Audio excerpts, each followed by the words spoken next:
We're going to move on to our next one.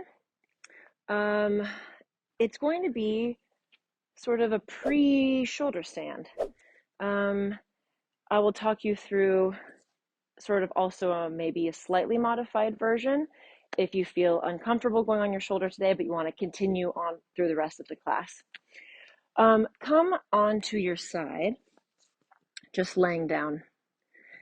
Your bottom elbow for today will be tucked in towards your waist, and then the top hand will be in front of you, kind of like chest height.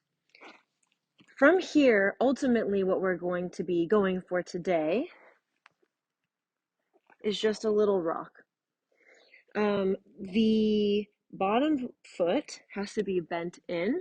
If it's straight, then when I push into it, it's going to be a lot harder and my hips won't go as high. So kind of like the death of the move is to keep that bottom leg passive and long.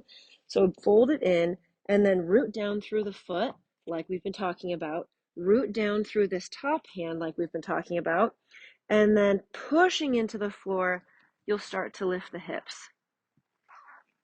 That other leg, the top leg, will just circle a bit on the floor and then come back down. You could try that on both sides. If you feel safe with this, then at the very top, you're gonna let the hips go even higher to the ceiling. So almost imagining someone's grabbed onto your hips, and it's just helping through lengthening in your core. They're helping you get your hips a bit higher.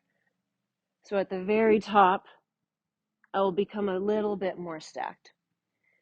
If today your shoulder is starting to feel wonky, you could just swing the leg forward and practice your hand placement and then kind of come back to this. But that way you can still do it in the phrase. Well, phrase, it's 4 movements, the sequence. Some things that might be helpful in addition to the rooting of the hand and the foot and then the energy in the bottom leg. I am imagining that I am pushing myself away from the floor. So there's a tendency, especially if we're new to this or if you're lacking a bit of strength, to just dump everything down through the center into my shoulder and my hand and my head. But I'm actually trying to resist the floor. It feels like a very active movement to me. And then the other thing you could think about is the softness of the lowering. So I know it feels like the big hurrah is the shoulder stand itself, but we're trying to achieve a nice quality on the descent as well.